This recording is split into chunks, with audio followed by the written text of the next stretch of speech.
Yo, what's up? Welcome to Kind of Funny Games Daily for Monday, March 15th, 2021. I'm one of your hosts, Blessing Adeoye Jr. Joining me is Game Informer's Liana Ruppert. Hello. Liana, how's it going? I am excited to be here. This is like the best way to start a work week ever, is to be on the Kind of Funny show. Yeah, it's super awesome to have you because I believe we've worked together once on Steve Saylor's channel for a cyberpunk breakdown, which is really fun. My first time being introduced to you was actually at a PAX panel because I attended one of your PAX panels because you did a PAX panel with the homie Alex Van Aken, who was on OK Beast at the time. And I remember being in the audience and being like, yo, these guys are awesome. Like, this is a really fun time. I don't know if you remember that. That was a PAX West panel. Yeah, it's so funny too because I loved Alex. Like, Alex is one of my favorite people at Game Informer. I mean, they're all my favorite. Don't Of anybody course. watching. I'm not No, saying choose any favorites. bad words. You can say it. Alex is awesome. My children, but I didn't realize. I knew on some level he was on that panel with me. But in my head, I classified him as that cool indies dude, so I didn't recognize his name, and I'm so bad with faces. So I worked with him for 3 months before I realized we were on a panel together. That's awesome. So he probably thought I was the biggest jerk. Like, does she not remember me? Okay. So catch us up. Who is Liana Ruppert? What do you do for Game Informer? Oh God. Anybody on the internet will say I'm the resident Mass Effect Dragon Age obsessor. But right now I am the associate editor at Game Informer. I'm working on the online side and the magazine side too. A lot of Mass Effect coverage, as you would expect. We did that was our cover last month, and then this month we're doing Deathloop, which is really fun. But yeah, it's been really cool. I've worked at a lot of different places in my career, and Game Informer is easily one of my favorites. It's a very cool crew over there. How long have you been there for? I think this month I'm going into 6 months now, 7 months. So I'm still the baby there. Now, but they put up with me. Bless them.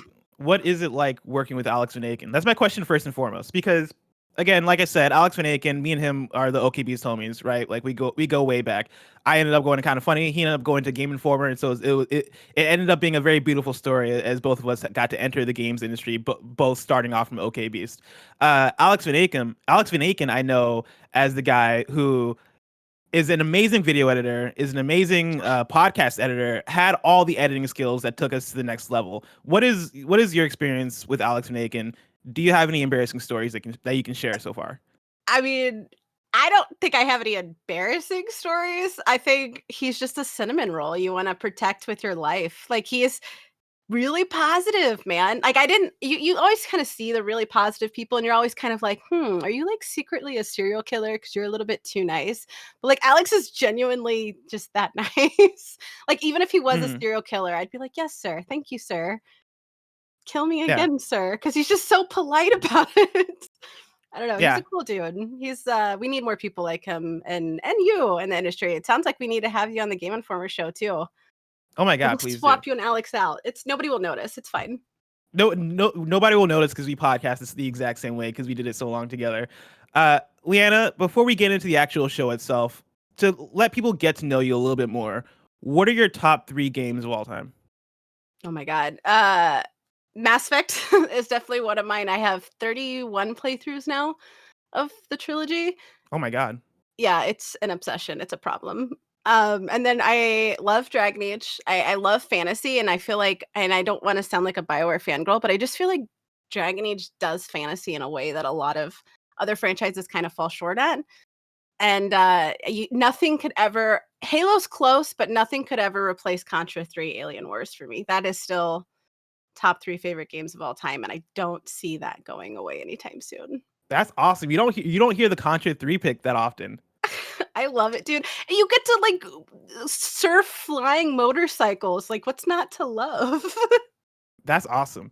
Well, Liana, enough about Contra. Let's talk about Outriders coming to Game Pass, Nintendo forecasting their biggest year ever, and more, because this is Kind of Funny Games Daily, each and every weekday at 10 a.m. live right here on twitch.tv/kindoffunnygames. We run you through the nerdy news you need to know about.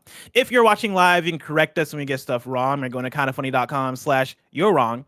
If you don't want to watch live, you can watch later on youtube.com/kindoffunnygames, roosterteeth.com, or you can listen later on podcast services around the globe by searching for Kinda Funny Games daily.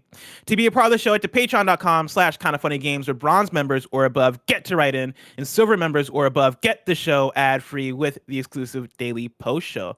Housekeeping for you, the Kinda Funny Wild Aces are in the FCF Championship. Come call the plays as we take on the Glacier Boys this Saturday on twitch.tv/kindafunnygames at 6:30 p.m. Pacific time. Kevin, did you keep up with the match that went down on Saturday? I did not. You did not? I No, saw that we won. When Yeah, I I tuned know, in, I I saw only that tuned in too. for like a couple of minutes, and it looked like we were fucking destroying the Zappers. Really? Like they didn't stand Oh a my fucking God. chance. Hey, you know what? Let's just take dude, that I as tuned our in. narrative. Like we kicked the I shit tuned out in, of and them. I think we're like 30 points up when I tuned in. It was ridiculous. I had never seen anything like it. R.I.P. the Zappers. I couldn't imagine being them in that moment. You know, I don't know who the owners of the Zappers are. I assume it's somebody who's not Quavo. But man, they must be shaking their head in shame. And so tune in this Saturday. Watch us do the same thing to the Glacier Boys. Thank you to our Patreon producers, Mick at the Nanobiologist, Abrahamson, Blackjack, and Trent Berrie. Today we're brought to you by Purple, Brooklyn, and Burrow, but I'll tell you about that later. For now, let's begin with what is and forever will be the Roper Report. It's time for some news. We have 6 stories today. Baker's dozen. People in the chat are saying Johnny Football is the owner. Johnny Manziel? Is that who the owner of the Zappers are? That sounds right, right? Remember, he was like, yeah, well, win or lose, we're getting drunk because I might be an alcoholic. And everyone's like, oh, that's cool. But we're really like, oh, concerned for him. You should seek help. He's No, the quarterback? Wait, what? Wait, Johnny Manziel is the quarterback of the Zappers? Huh. You learn a new thing every day. The more you know, yeah. Yeah. Starting with story number 1, let's talk about Outriders coming to Game Pass. On this morning on news.xbox.com, they announced that Outriders is coming to Xbox Game Pass on day 1. The story goes like this. We all got a taste of Outriders with the recent demo, so I'm thrilled to announce that Outriders will be available on console and Android phones and tablets via Xbox Cloud Gaming Beta with Xbox Game Pass on day 1. Starting April 1st, not an April's Fool's joke, I assure you, Xbox Game Pass for console and Xbox Game Pass Ultimate members can jump into this true genre hybrid from Square Enix, which combines brutal combat with deep RPG systems. Liana, what is your hype for Outriders, and what is your hype for Outriders coming to Game Pass day 1? Okay, so disclaimer to everybody watching is I will always be at more elevated hype levels for any kind of a shooter. I love shooters. It's one of my favorite genres. And I love Bulletstorm. I love People Can Fly. I'm really excited for Outriders. I played at the demo and then I did a couple of press events for it, and just being able to obliterate enemies with the pyromancy is bar none. It's the destruction. It just feels really satisfying. But I really love it when shooters kind of take it to the next level with really sexy weapon designs, and the legendary gun just artwork for these types of weapons is just that's going to make me search every single corner of this game, because I'm going to want to unlock every single possible weapon just because it's pretty. I don't even care if the stats are bad. Just it looks pretty. I'll take it. Mm-hmm. But yeah, it's kind of my favorite way of describing it to people is probably not the most appropriate, and I probably shouldn't have said this to the creative director, but I feel like it's if Mass Effect got really, really drunk on a bar on the outside of town, and Fallout rolled out oh, I'm gonna get blitzed out drunk too, and then Borderlands was like, hey guys, what's up, and they all got really sloppy drunk in the bathroom stall somewhere. Outriders is the baby love child of that. I don't know if that makes sense at all, but that's just how it feels in my head. Yeah. So for me, it kind of scratches as a huge Mass Effect fan, and I just love looter shooters. I love the thrill of if it's got really good combat mechanics, I'm down. But if you give me a reason to explore the different combat variances, which is what they do with the different skills and the classes, I don't know. But I kind of have my only worry about it is that it's going to be one of those games that is totally different solo. There's just some titles out there that when you play with friends, it's yes, this is the best game ever. And then you play solo and you're this doesn't even feel like the same studio. Mm-hmm. And I'm kind of worried. I mean, I definitely feel that, especially because playing Outriders so far, I've only played co-op. I've only played with other people, and a lot of the shining moments I've had with the game so far come with combining different abilities with different folks I'm playing with. Right? Because right now I've been rolling a lot with the Trickster class, which has a dope ability where you can basically make this time bubble where I'll freeze time in the bubble I'm in, and that'll slow enemies, that'll slow bullets, and then combining that with, say, the Pyromancer ability or the Technomancer or whoever else, right? Coming in using their special abilities, that creates for very awesome, very cool moments and very cool collaborative gameplay that I think that's what kind of takes Outriders to the next level. But playing by myself in Outriders doesn't seem like something I'm gonna want to do because it very much seems like it's focused on those combined aspects of playing. Yeah, I kind of I enjoyed playing it, but I feel like that's just because I'm used to playing like Destiny by myself. A lot of my Mhm. clanmates are very young, and they make me feel old and outdated, so I don't choose to play with them a whole lot. That's probably not as much as I should. But yeah, it feels really different. I could see. I think that's why I kind of like the fact. I mean, we all kind of knew it was coming to Game Pass with the tweet earlier this weekend. Like Xbox wasn't really subtle about it. But I think that it's a good way, and that's kind of the whole benefit of Game Pass anyway, is it's, we have all this talk about accessibility in games, and this is kind of broadening that out with, is it something like epileptics can be like, okay, I'm a little concerned with the flashing. They can try it out without investing money. And it's also financially more accessible. This is a way, games are $60 a pop. They are becoming more expensive for certain titles at $70 a pop. This is a cool way of people being like, okay, I'm going to try this for no additional cost. And if I don't like it, all you really wasted was a couple hours Mhm. versus 60, $70 every time. You're just like, wow, that game really wasn't for me, because there are return policies, but they're not the easiest, and they're not meant to be the easiest to kind of dissuade you from using them. So yeah, I think the Game Pass is a really cool deal for this, because this is going to be one of those games that you either really feel it or you just don't get the appeal at all. Yeah, and honestly, that is the exact reason why I think this is such a dope thing. That this game in particular is coming to Game Pass. Because coming off the demo, I'm excited for Outriders, but I'm not like this is going to be the end all be all for me in terms of a looter shooter game, right? Like I'm looking forward to playing it. Ever since I did the preview last year with Andy, right? Like I saw the fun that was there in Outriders, but the sentiment for me coming out of the demo was that, all right, this is gonna be a cool game, but for $70, is it going to be the one that I really want to spend how 30 to 60 hours with? Right? Like, Yeah. what is the longevity of Outriders? Am I into the story? Am I going to be into the story? Am I going to be into all these different bits? Or is it going to be one of those games that I play for 5 to 10 hours, have fun with the combat, have fun playing co-op, and then bounce off of?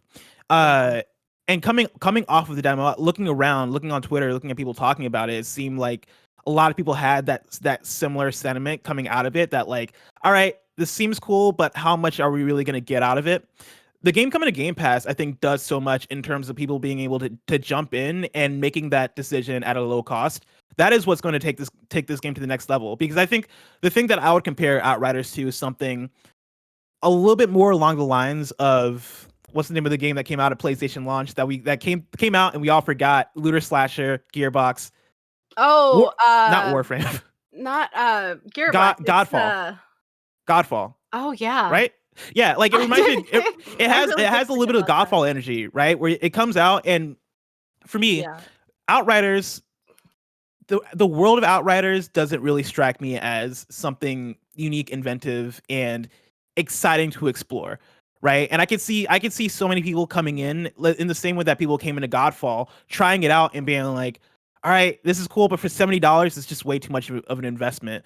And so yeah, Game Pass just seems to be the correct decision for this game, or to just get it in the hands and see how people feel about it, and let that community build. That seems to be a very, very smart decision for this game. Yeah, I think too, like it's gonna give people a chance to feel out the different features too, because like I really like how they're handling world scaling, because there's so many games out there that do either they don't have world scaling or they do, but it's very dependent on, okay, we can't play with, if we're playing with this group of people, we cannot play by ourselves unless we start a new character. And with this, you really don't have that. You can go in and out of the games and it's a little bit more seamless.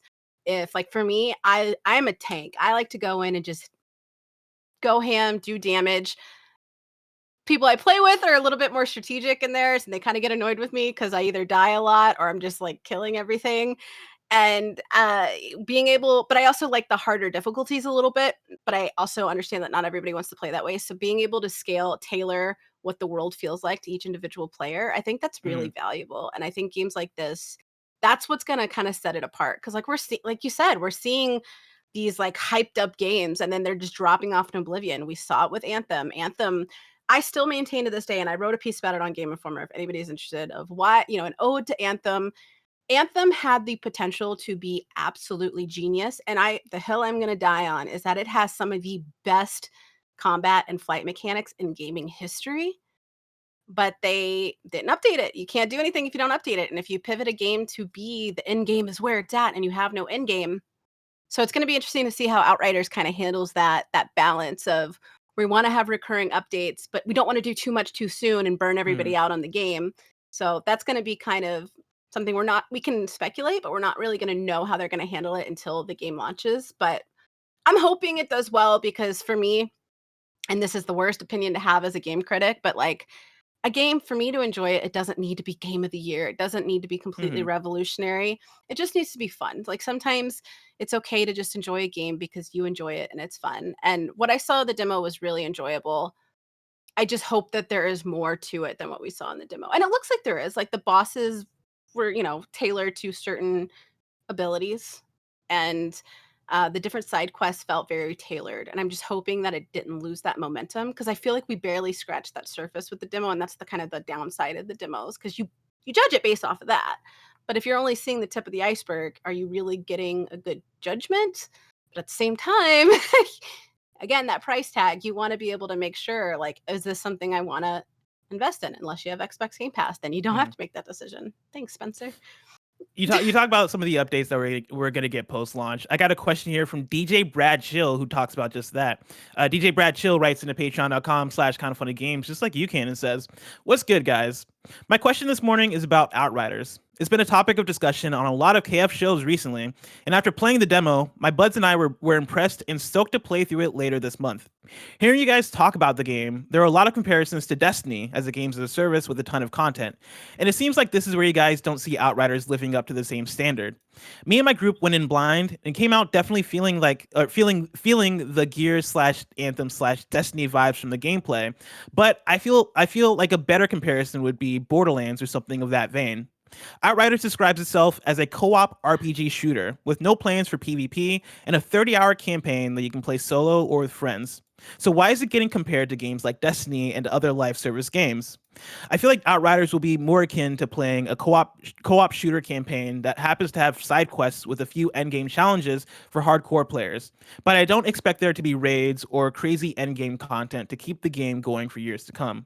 I may be wrong, but I just don't feel like the Destiny comparison is apples to apples. And maybe people would have a different experience if the game didn't already have the expectation to be an MMO shooter. Would love to hear your thoughts on this. Oh, and the ace is wild, baby. Again, that's from DJBradChill. Liana, in terms of the games as a service versus not games as a service aspects of it, what are your expectation levels for Outriders? Are you okay with it being more akin to something like Borderlands that is not focusing on seasons and events and a lot of post-launch content, but is more of this contained 30-hour thing? Yeah, I think actually Borderlands is, I think, what I've compared it to the most when I talk about it to people. So I definitely agree with his assessment there. I feel like there are obvious similarities to Destiny. The combat feels very similar in some areas. It feels like a more dated version of Destiny. But I think that too, kind of the comparison there of why it's so, you'll see it more than any other game comparison, is kind of why everybody also likens.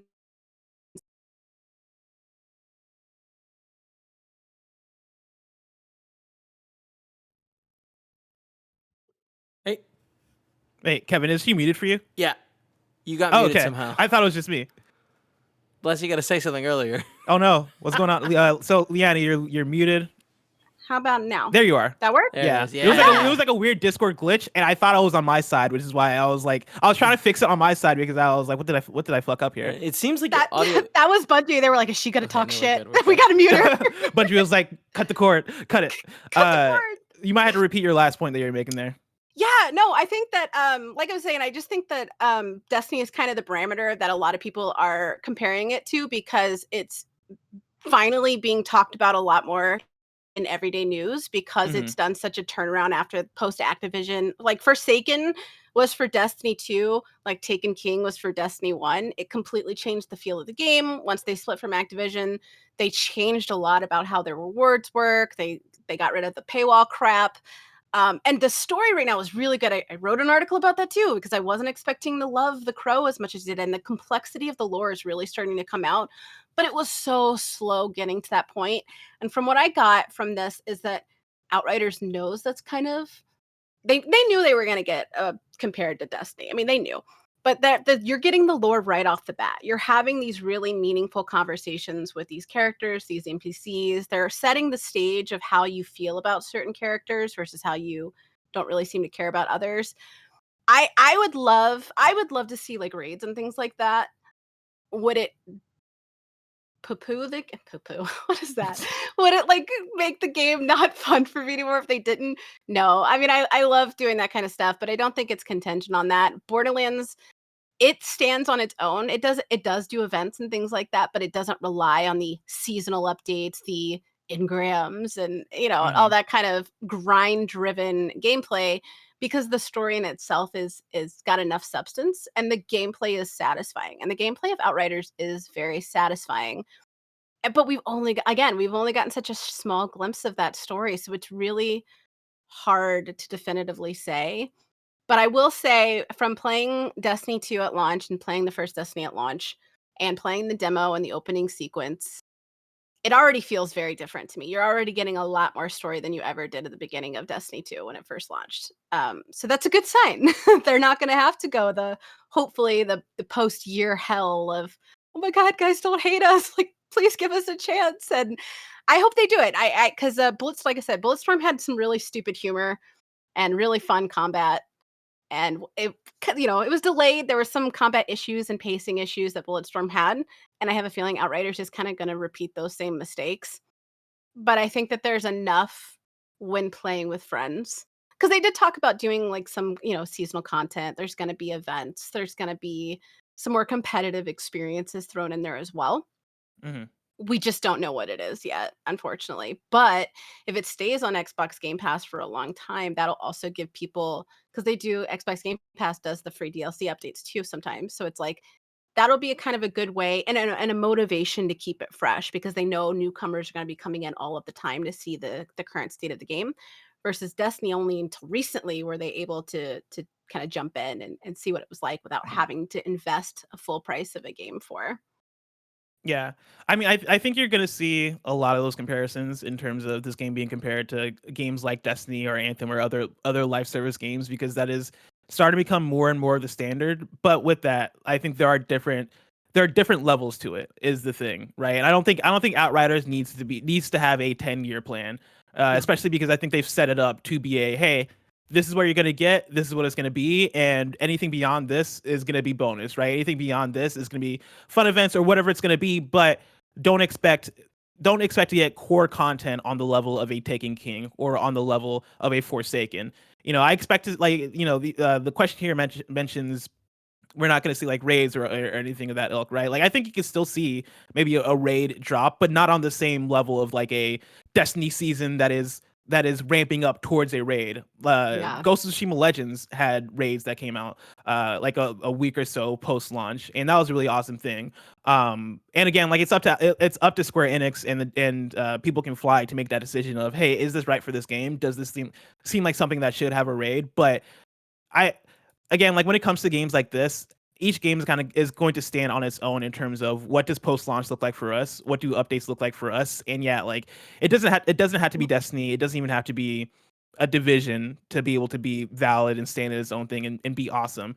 The one thing I hope though is that the story does stand and be something that's good because again, from the demo, I was not engaged in the story. I was not really that into it, and I think that was kind of my main hope coming out of it was that maybe Yeah. post-launch content can build on what the story is going to be, and knowing that this game is probably not planned to have post-launch content that is building on story on that level has me a bit like, all right, I guess maybe I'll play it, and 15 hours in, I totally changed my mind. But that's gonna be a we'll wait and see kind of thing.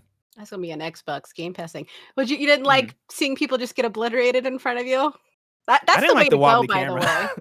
Oh, that's fair. It was really wobbly. It was very wobbly the whole time.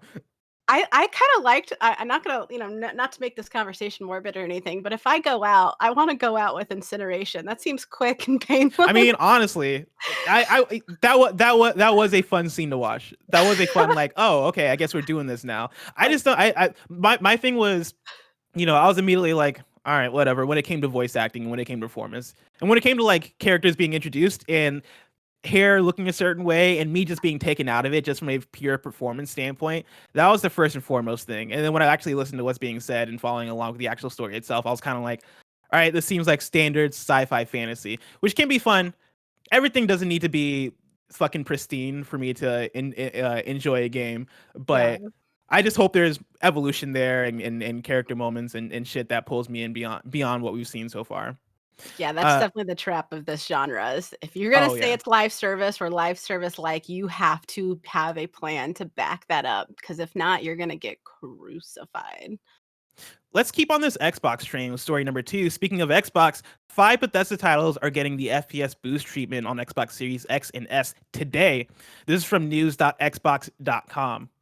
Hot on the heels of officially welcoming Bethesda's world-renowned studios to the Xbox family, we're excited to announce that 5 of the biggest titles from their vast catalog of games, Dishonored Definitive Edition, The Elder Scrolls V Skyrim Special Edition, Fallout 4, Fallout 76, and Prey, will all be updated today to enable FPS boost on Xbox Series X and Xbox Series S. And it's not just owners of these titles that get to take advantage of FPS boost. All these titles are available with FPS boost for Xbox Game Pass members too. As a reminder, FPS Boost employs a variety of new methods for nearly doubling the original frame rate on select titles. Higher, steadier frame rates make games visually smoother, resulting in more immersive gameplay. We partnered closely with developers to enhance the experience while maintaining the game's original intent. And this is awesome. I'm all about FPS Boost. I'm actually gonna download Prey right after this because I want to give that game a shot, and I want to see what FPS Boost looks like. I actually started playing Fallout New Vegas over the weekend with the hopes that New Vegas would be included in this FPS boost thing. And it's the tiniest bummer that it isn't, but I get it. It's an old ass game at this point. But this is awesome. Like, do you have any excitement about FPS boost, Liana? Hell yeah! Okay, so I'm like PC master race. Like, it's bad. Like I've never been a PC only gamer until recent years, and that's just because I've really got into like modding, and there's so many mods where you can improve mechanics and things like that. So I've gotten really spoiled. So when they first announced that they were doing FPS boost, I was stoked, because there was even some, like, the most standard is 30 to 60 jump, but then there's like the 30 to like 120 jump, which is insane, or 60 to 120. I think that's really cool. I feel like, for me, I love replaying games. If I love a game and it has any replayability in there, I will go back in and just try to see if I can experience it in a different way. And I feel like this is going to give people that experience of, okay, I have a new reason to jump into this. And then also for like people that are, might be a little bit more particular with mechanics, like, unpopular opinion, I love the Witcher games. Their mechanics, there's like a 0.2 second delay in combat that drove me up the wall. Mm-hmm. And so, like, those little minute things, like, for me in my head, kind of build up. So being able to see even those minor improvements of just performance, I think that's good. And Microsoft has been they've done a 180 in their marketing. I did a deep dive in this because it's really honestly just fascinating to me. For the console generations, we've always seen it be dependent on physical hardware sale. And Xbox said, no, we're going to completely, looking at the performance of Xbox One and how it kind of evolved from the beginning to leading into the new generation, and seeing all the change that Phil Spencer has affected, which has been incredible. But I think they could have made the decision to stick in the tried and true measurement of success, and they would have failed. And instead, they were like, we're going to be smart. We already have this unique ecosystem, because at the time, Sony was still saying no backwards compatibility. We don't want any of this. We don't want PC games. And now we're seeing them change their tune, because Xbox did this complete 180 pivot with their entire ecosystem, and it's working. And and they're kind of, with the Xbox One, they really burned a lot of their reputation because they really moved away from being a gaming console. They were ahead of their time. Now everything's streaming service. But at the time of Xbox One's launch, we weren't there yet. So marketing the device as a streaming service and watch your Netflix and watch that, nobody cared at that time. Most people still had cable. And when you don't also have the games in addition to back that up, but the Xbox Game Pass that gives people, new reasons to play, new adventures to play for a low cost. The Xbox Games with Gold gives you free games as well. And I just think being able to utilize that, and with this Bethesda acquisition and seeing like the Bethesda titles come in, it's only going to make that ecosystem stronger. It's going to make the community stronger, and it's going to make Microsoft more enticing to companies that are maybe a little worried about being acquired. Because there's always a risk with being acquired. Sometimes it works out great, and sometimes it results in layoffs. And we've seen both through the years. And I feel like by building this up and making it incredibly valuable, I think that's going to assuage a lot of worries. And we're going to see, Bethesda's not going to be the last acquisition that's going to shock people. I can tell you that right now. So it's going to be interesting to see how that evolves and how those first-party studio creations happen, and what that means for how do we measure success in the world of gaming. Like, it's not just about hardware sales anymore. It's not just about a shiny new controller or a shiny exclusive game, because the term exclusivity is changing. It's evolving. And now that Sony's on board with that, sky's the limit. Yeah, I'm absolutely in love with what Xbox has been doing with Game Pass, FPS boost, backwards compatibility, and all of it in conjunction with each other. Like, I think this is such a cool thing, right? That I think you touched on this very well, right? Like they're going back and really valuing Bethesda's legacy and valuing what they have to bring to the table as a studio, right? Not only for the things they have coming up in the future, like Indiana Jones and Starfield, but for what they've brought to the table already. And for the fact that they can acquire them and be like, cool, immediately we're gonna put you guys on a pedestal. We're gonna bring back the games that you've given us, and shine a light on the games that people are in love with from the past, right? We're gonna bring back New Vegas. We're gonna bring back Prey. We're gonna bring back all this stuff. We're gonna enhance them with FPS boost.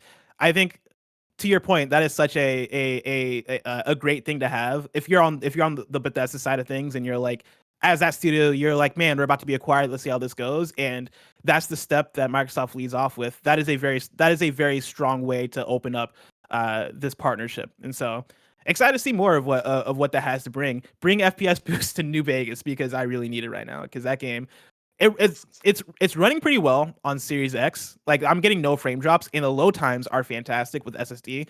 But it is Nice. it is one of those things though where I'm like, man, an FPS boost would serve this game so well. It did not age well. No. It did not. It did not. No, it did not age well at all. I don't know. I'm still having fun playing it though. I'm going to talk about it Oh. probably on this week's Kind of Funny Games cast. So stay tuned for that, everybody.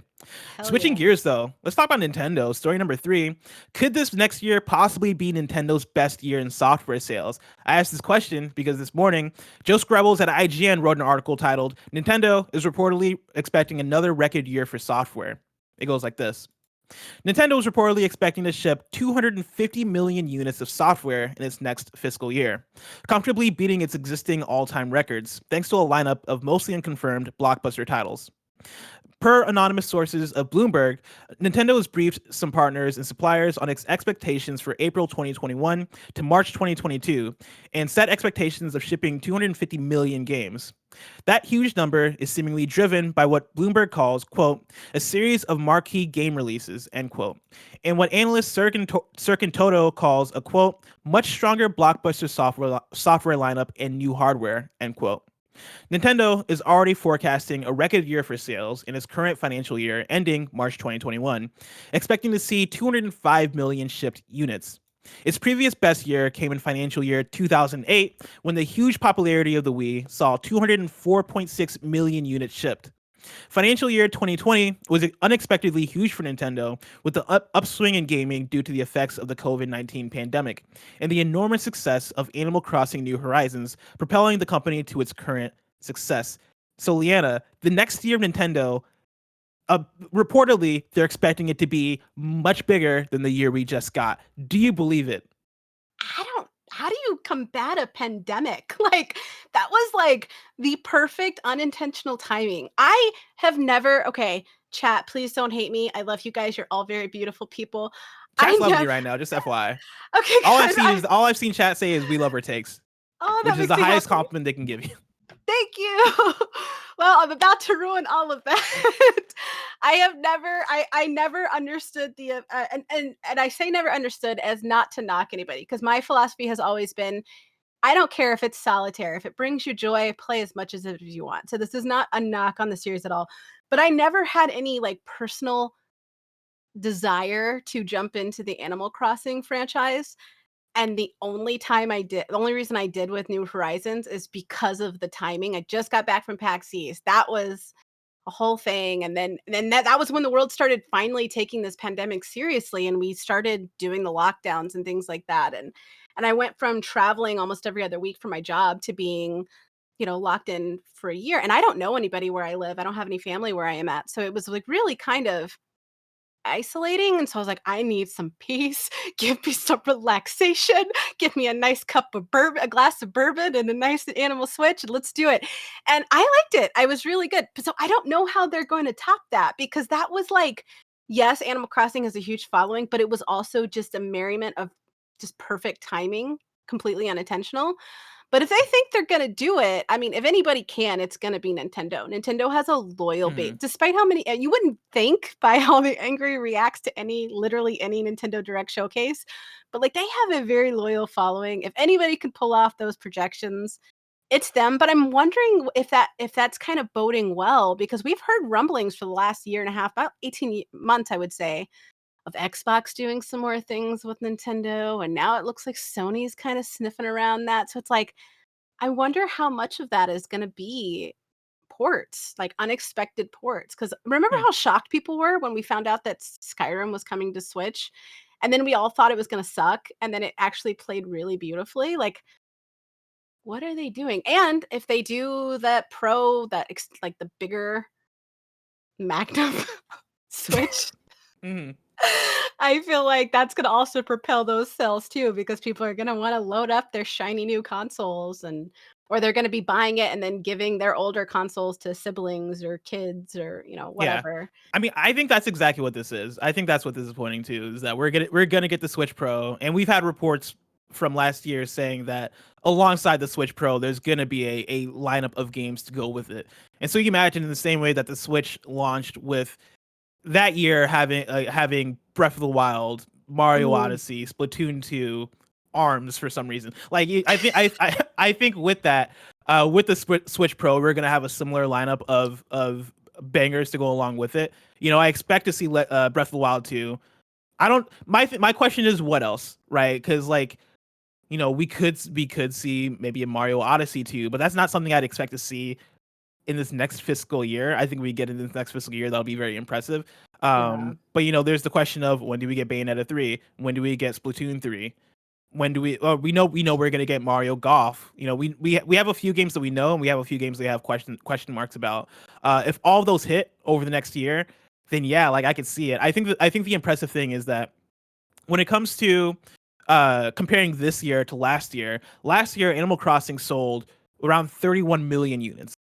And that is a lot of units sold for one game, right? Like, Animal Crossing sold way more than you imagine Nintendo expected to. And so with that being the case, right? Like, and also Pokemon. What am I talking about? I forgot about Pokemon. Pokemon's coming later this year too, which is going to be a huge crime, factor for them. sir. Yeah. Between two Pokemons coming out in fiscal year 2021, Yeah, that's going to be a huge factor. But then, yeah, it is what else is going to come out alongside the Switch Pro, which I think is going to amount to this year. I could see where this forecast is coming from with that. There's also Monster Hunter Rise. Oh yeah, Monster. I've been hearing really good things about that too, about Rise. That sounds like it's going to scratch a lot of that itch for fans. I don't know. I want to see thought dead franchises make a comeback. Do you remember? I don't know. Maybe it's off. I don't play the Switch as much as I would like to. But do you remember that SNES Mario game where it came with the pad and you could draw and you could? Oh, Mario Paint. Yeah, I Yeah. want to see that with the if we get the Magnum. That's what it's called now. Sorry, guys. The Magnum Switch. The Honestly, that's Magnum a great name Switch. for it. I'm all about it. If we get that, I wanna draw on Mario Paint because I don't know. That was really addictive being able to like make the sounds. Like you could make songs and do the fly swatter. I don't know. That was really fun. I And I mean, want to you see some of that DNA in Mario a bit. I'm with you. I'd love for them to bring on another Mario Paint. I feel like that'd be a fun thing. with the touchscreen, that would be amazing. I want to see like a good revival of F-Zero too. I feel like Mm. the games that have come out past it have lost the magic that the SNES F-Zero had. Like that had some of the most beautiful level designs. If we had something newer like that, and also the indies, like they have been making. I don't know, man. Nintendo, what it's doing for the indie scene is incredible. Like I think my game of the year last year was a Coffee Talk Oh wow. for regarding the Switch because it Mhm. was, talk about pandemic games. That was one where you kind of get lost. Like I miss going to a conventions and meeting people and saying, "Hi, I'm lonely, come help me." And like you could go in and then you could flirt with like a giant orc lady, like, "Hello, yes, Dude, please." honestly, that was me in Persona 5 last year, where Persona 5 Royal came out, and immediately when I started playing it, I was super into it for the idea of it was early pandemic and getting to go to class and hang out with friends and talk to people, even though these are fucking anime high schoolers I'm talking to. Even though that was the case, right? It felt like I got to hang out with people. It felt like I got to Right? go out and live the social life, which was a nice escape from being in my room 24/7. That was so So I definitely know amazing. that feeling. Liana, before I transition to the next news story, I want to tell you about our sponsor. Of course, you can go to patreon.com/kindoffunnygames where you can get the show ad free. And speaking of ads, this episode of Kind of Funny Games Daily is brought to you by Purple. As the world becomes increasingly uncomfortable, we're all looking for as much comfort as we can get. The one thing you can always count on is how comfortable your Purple mattress is. That's because Purple is comfort reinvented. Only Purple has the Grid, a stretchy gel material that's amazingly supportive for your back and legs while cushioning your shoulders, neck, and hips. I don't know how it does it. It's just fantastic. Because of how it's designed, the Grid doesn't trap air. Air actually circulates and flows through it, so you'll never overheat. The Grid bounces back as you move and shift, unlike memory foam, which remembers everything. That's why memory foam has craters and divots. Kind of Funny loves Purple mattress. Joey Noelle sleeps like a baby on the one she has. She says it's nice and soft. Right now, you can try your Purple mattress risk-free with free shipping and returns. Financing is available too. Purple really is comfort for an uncomfortable world. Right now, you'll get 10% off any order of $200 or more. Go to purple.com/games10 and use promo code games10. That's purple.com/games10. Promo code games10 for 10% off any order of $200 or more. Purple.com/games10. The numbers 10. Promo code games10. Terms apply. Boom. Goes great with your Magnum Switch. Goes great with your Magnum Switch. You know what else goes great with your Magnum Switch? Brooklinen. Brooklinen, or life is too short to sleep between anything less than really nice sheets, but maybe you looked at some retailers and calculated the years of interest you'd pay on just one setup and gave up. Trust me, go check out Brooklinen. Brooklinen was started by Rich and Vicky, who also tried to find beautiful home essentials that didn't cost an arm and a leg. And when they couldn't, they founded Brooklinen as the first direct-to-consumer bedding company. They work directly with manufacturers to make luxury available directly to you without the luxury level markups. Brooklinen has a variety of sheets, colors, patterns, and materials to fit your needs and tastes. Brooklinen has over 50,000 five-star reviews and counting. They are so confident that you will love their products. They even offer a 365-day money-back guarantee. And Brooklinen is so much more than sheets. They've got comforters, pillows, towels, even loungewear, and more. Kind of Funny loves Brooklinen. Tim loves the sheets, and Greg loves the towels. He says that they cover his shame. Go to brooklinen.com and use promo code KFGD to get $25 off when you spend $100 or more, plus free shipping. That's BROOKLINEN.com and enter promo code KFGD to get $25 off when you spend $100 or more, plus free shipping. Brooklinen.com and use promo code KFGD at checkout. Lastly, we're brought to you by Burrow. Finding new furniture is always a hassle, whether it's finding what's right, getting it delivered, or the setup itself. That's why I'm excited to tell you that the show is supported by Burrow, the furniture company that's designing smarter, simpler things for modern day life at home. They built the company from the ground up to fix all the ways shopping for furniture is frustrating. Every decision they make, from the first sketch of a new couch to the fast, free delivery promise, is made with your experience in mind. Easy online shopping, no more visits to far-flung warehouse stores, no high-pressure salespeople. Plus, Burrow's world-class support team is available for you whenever you need.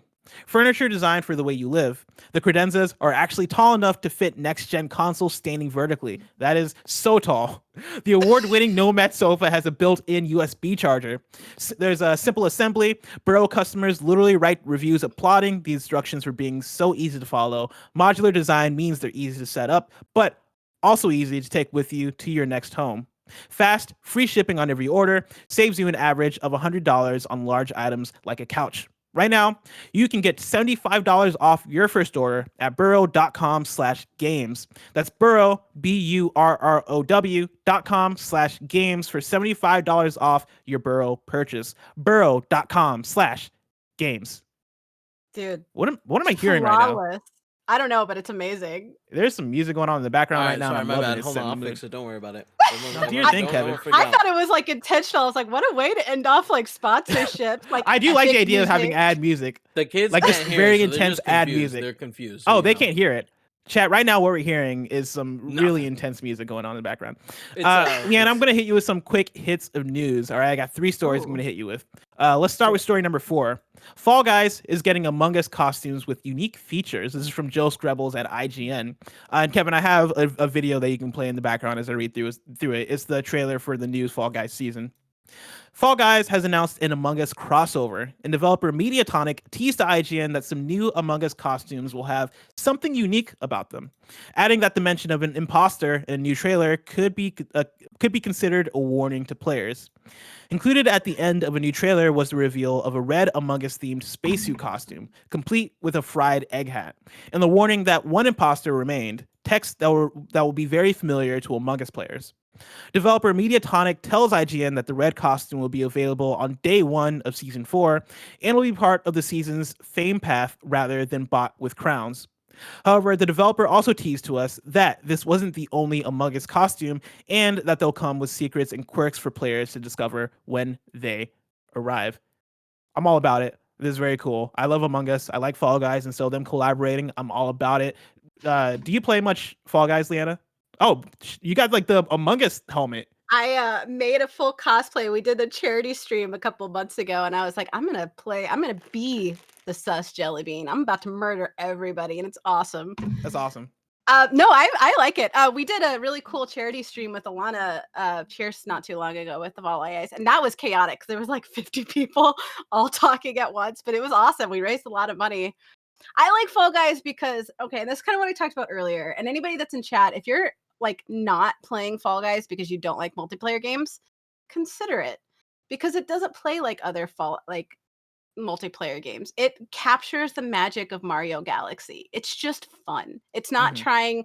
I mean, you have something called, what is it, the Big Dingus, or what was it called? The big hammer thing. What was that called? The big hammers that like swing around and knock you over. Yeah, it's like what's it called? It was like, I don't know what they're called. Are they really called Big Dinguses? It's a weird name like that. Like Big Yeetus? Yeetus, yeah, it was Big That's Yeetus. awesome.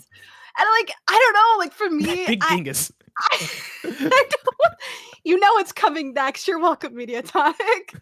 But like, I don't know if it's because I've just been doing this so long, but I'm just kind of exhausted that everything has to have discourse. Like, just chill and play a game and relax. Like, it's fine.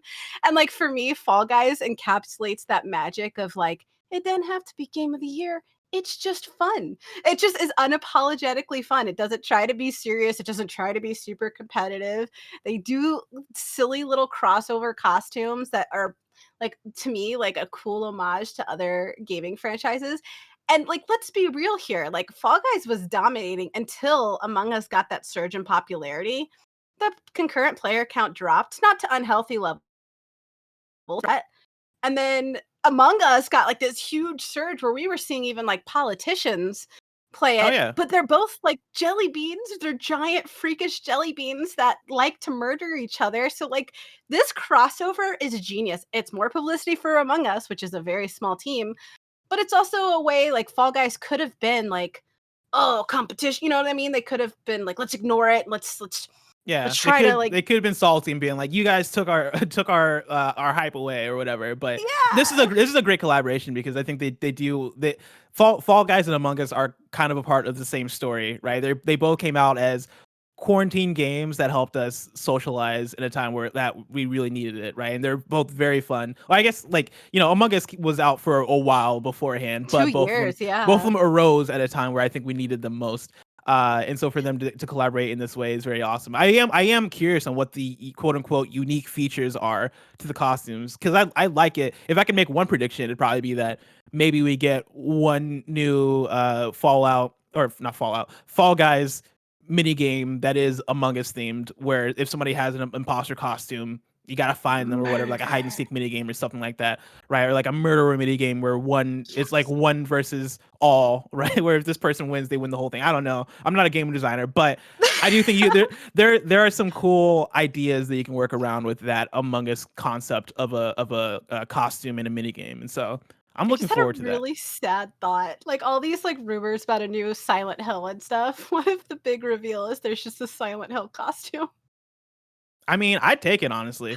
I would take I'd take it. anything at this point. But like how sad would that be of like, guys, this is the announcement you've been waiting for, and everybody's like on the edge of their seats, like, yes, Silent Hill's back, let's go. And then it's just like a It's little just Pyramid Head in Fall Guys. but like a little Like a little guys, cute Pyramid Head though. a little what? Because they waddle. Oh my god. Okay, well now this needs to happen. They need a little waddling. I need a waddling pyramid head in my life. This is You gotta love okay. it. Konami, this has to happen. Liana, let's talk about Balan Wonderworld. How excited are you for Balan Wonderworld? I actually this is one of those games that I will admit I don't know a whole lot about because it's one of the games I'm most interested in and I want to go in blind. Like I've actually told all of my coworkers I don't want to cover anything with this game. Is that bad? Does that make me a bad journalist? No, I mean I think it's awesome. I'm just curious on how you're gonna feel about it when you actually do get your hands on it because getting into story number 5, right? Balan Wonderworld producer Noriyoshi Fujimoto addresses demo feedback. This is from the Square Enix blog. There's been a wide, and this is written by Noriyoshi Fujimoto. There's been a wide range of opinions and responses to the demo, and unfortunately, at the current stage of development, it simply isn't feasible to reflect every piece of feedback into the game. However, to offer you all a more balanced gameplay experience, we'll be implementing a day 1 patch for the full game. Specifically, this patch will adjust movement controls, camera movement, and rebalancing of the difficulty. There's just over a week left until launch now, so I hope you all enjoy the world of Wonderworld to your heart's content. Me, Tim, and Imran, I think all played the Balan Wonderworld demo. We did a whole kind of funny games cast about it, and I don't want to ruin it for you. I don't want to ruin anything about the game for you, but there's a lot of feedback to be had about that game. Like there's a lot for them to get into in terms of things that they can take in as feedback to fix. The fact that they said that and the fact that they bring up camera angles has me very worried because like usually developers won't address camera angle issues like that blatantly unless they're like really bad. So was it like terrible?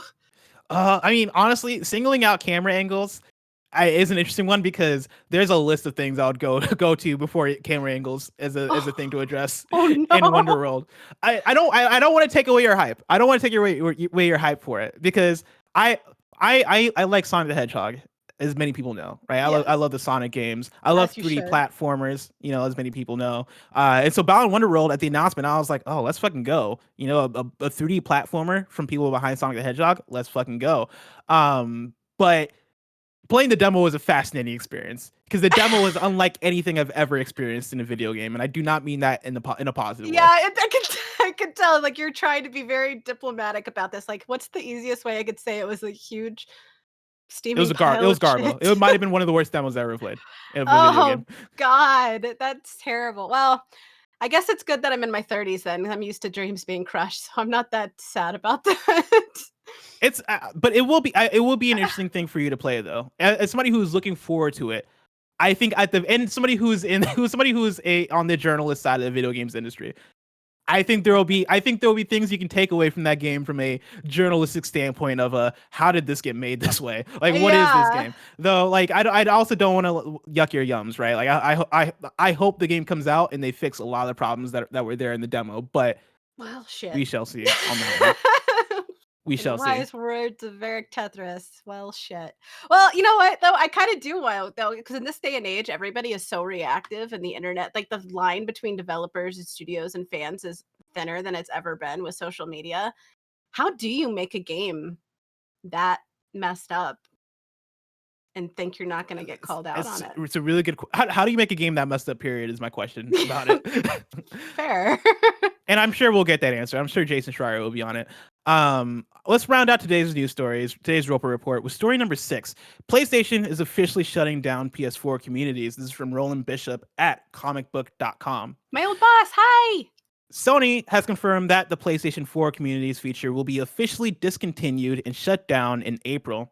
Quote, "Thank you for using the PlayStation communities feature on your PS4 console.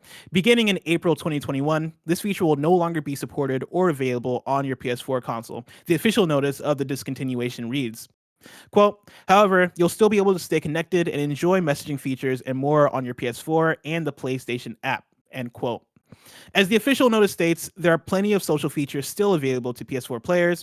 Parties, messages, and the like are still supported on both console and via the official PlayStation app. The console ecosystem on the console might be shrinking, but it is not disappearing. And this is one of those ones where I got the email for this last night directly from PlayStation announcing that they're discontinuing communities. And that was one that I read and I was like, I get it. I used communities maybe twice when it first launched because it seemed like a really cool idea, and then never again. And I imagine that that's the way that most people used it. Like, I'm part of the Kind of Funny community that was created back in like 2015 or 2016, whenever they started this thing. And I used to get notifications for it all the time. They might have turned off notifications for it. I have no idea, but I stopped getting anything about it. It seemed like people stopped posting about it regularly because it didn't really serve as much of a purpose as I think people thought it would. It just the communities kind of just sat there as a message board that pretty much only had one purpose, and it was to write messages in there, and that was about it. Like, you could squat up with people and look for games and all that stuff, but for the communities I was in, they weren't really getting that much use. I feel like that's kind of the problem Sony runs into a lot. Like, we were talking earlier about how Xbox pivoted dramatically away from the standard hardware sales to measure success. I feel like Sony kind of has to right now because that is their strength. Like, right now, they have the most exclusives. But I feel like when they try to expand, because there's so many areas to expand their ecosystem, they kind of Skyrim it a little bit. And again, this is another thing that I'm like testing the goodwill of chat, but I loved Skyrim for the fact that it was enjoyable, it was big, it was expansive, there was a ton of lore, but I felt like it was like Morrowind and Oblivion light in the way that it really held your hand. And it was like, look, we have all these cool ideas, dragons, vampires. And then they kind of rested on the fact that the idea was cool and they didn't really do a whole lot with it. And I feel like Sony kind of does that too, of like, look at these cool features. Like, their PlayStation Now has, up until recently in the last like year or so, it's been kind of lackluster. Mhm. They, Vita, they have all of these great ideas and they're not really the best at executing them unless it concerns a first party story or a first party game. And I feel like this is kind of one of those fine examples of cool idea, horrible execution. You have to, if you want to garner, and you know this with your Kind of Funny community, if you want to garner a community and you want to flourish, you have to nurture it. You can't just be like, well, there you go, guys, peace. And like, that's the kind of the issue. But at the same time, I gotta say, bold of Sony to be removing anything from PlayStation 4 when most people still can't get a PlayStation 5. And it's like, you shouldn't really be taking anything, in my opinion, shouldn't be taking really anything from the PlayStation, whether it's used or not, because give anybody that wants to move into the new generation that physically can't, give them a reason to not be super heartbroken about it. Because everybody posts their PlayStation 5 pictures and people kind of have that FOMO and they want to experience all of these amazing new features. So like, I don't know. That just seems like really bold timing on their part. I don't know if that's just me being a little sensitive. No, I definitely But feel I definitely feel what you're saying with that. That I mean that brings me back to them switching up how the party systems work a bit, leading into the yeah, PlayStation 5, and it's like one, if you're gonna make changes, make sure they're changes that people universally are going to love. But then also, if you're gonna make changes to update to the PS5 era, again, like if they're gonna apply to everybody, then maybe make sure that everybody's gonna be able to get their hands on PlayStation 5, or wait a little bit. Maybe make that transition a little bit more gradual. As PS5s get out there a little bit more. I also feel I also feel a similar way about the PlayStation Store on the browser, where they updated that thing for everybody. And over my last few months of using the PlayStation Store on the browser, I kind of prefer the previous PlayStation Store, and I hope they continue to make updates to it and improve it and all that stuff. But yeah, making that switch one and done, is a bit of a bold thing to do. Here's my request, right, for the getting rid of the communities, because I don't mind it. I get that people didn't really use it as much as we probably were expecting. My thing with PlayStation is that they shouldn't be afraid of collaboration. I don't understand why there hasn't been a Discord app on PlayStation or Xbox for that matter, right? Or Switch. Like, I don't understand why first-party console manufacturers are afraid to partner with these apps and these companies and these applications to actually make that stuff for them. Because Discord pretty much has that figured out, right? If I could somehow open up a Discord channel on my PlayStation, and hang out in voice channels, or use that as a voice chat app through my PlayStation, as opposed to having to go through my phone or go through my PC, I feel like that'd be very awesome. I feel like that'd be a really yeah, great solution, and I don't understand why they don't just approach Discord and partner with them and make it work that way, because that solves yeah, that thing that you're trying to do. yeah. It's I don't know why probably they're not money, doing that right? either. It's Like, gotta be. It's I mean, gotta probably, be. yeah. It's because gotta be like they want too big of a you can yeah. boost a server on Discord, and that requires money.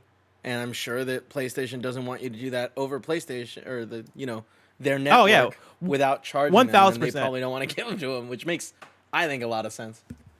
I think it makes sense, but I think it's a thing you should do anyway. Like, I think if it's going to make your ecosystem better for people, then just because I don't think you lose money as PlayStation, right? Like, they weren't making money off communities. They don't make money necessarily off of people using parties or whatever that stuff is, right? Keep the party system, because people use that anyway. Yeah.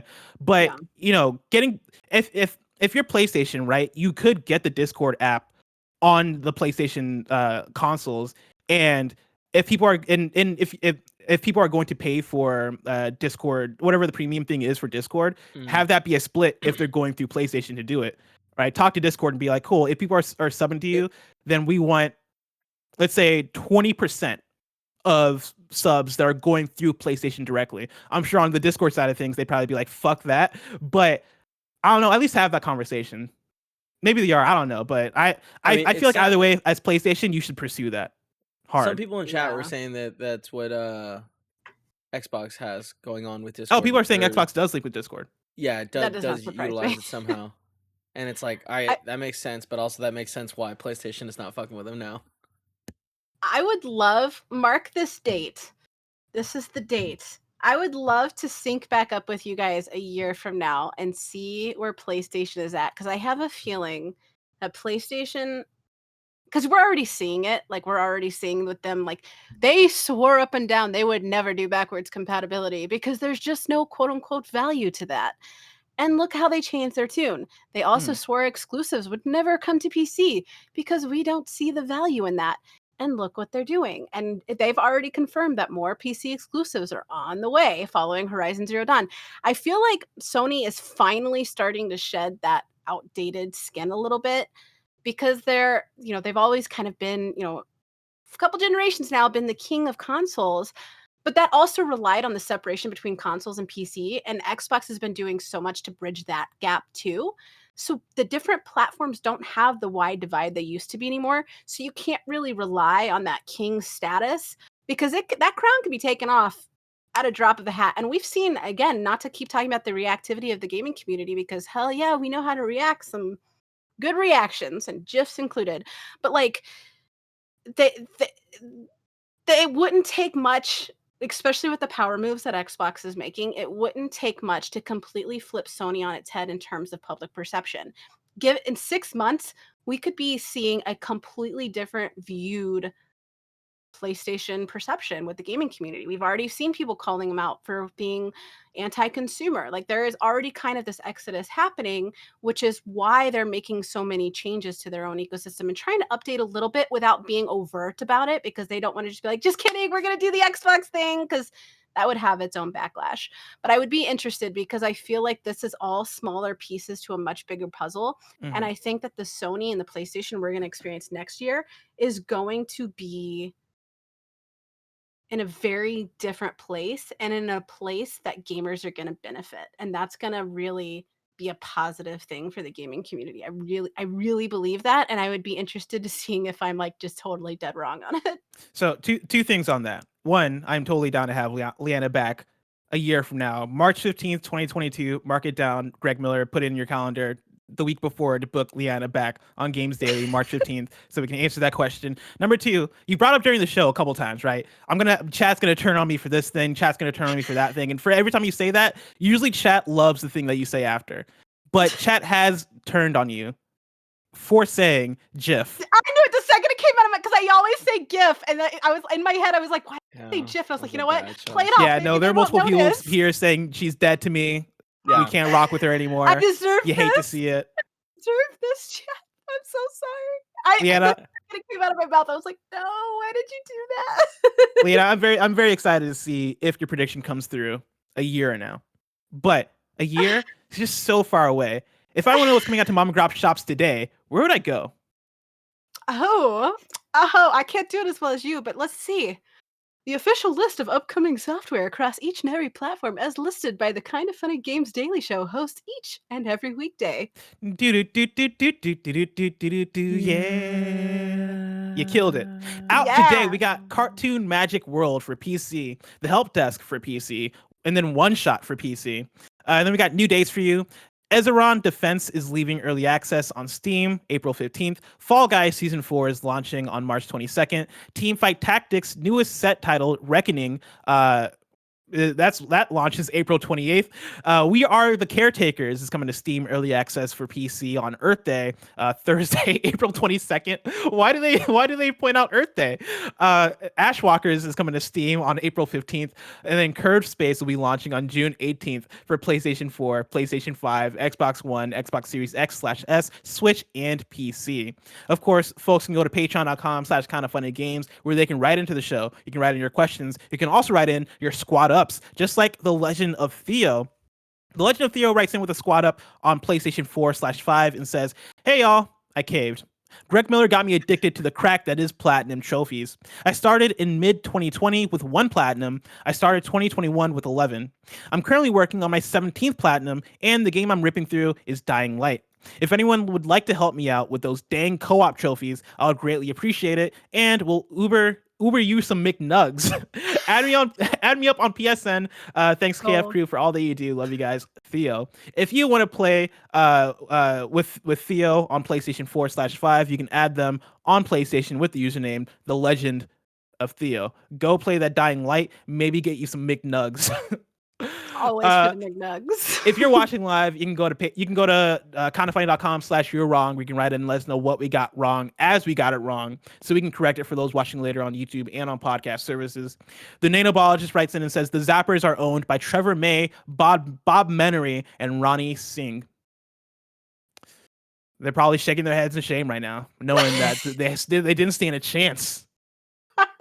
They didn't stand a chance.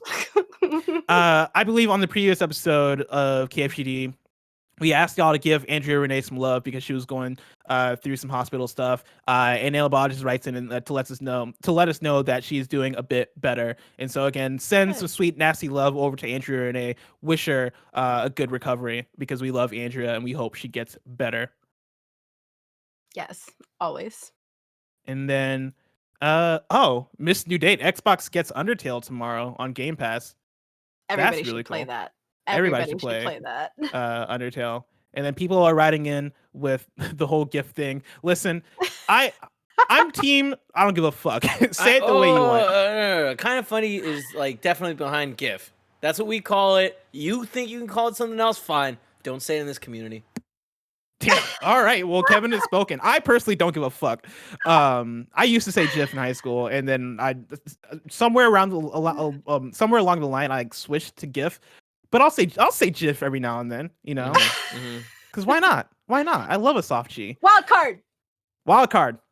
I just want everyone to know that's a lie. I've talked to him in private. He always says GIF every time.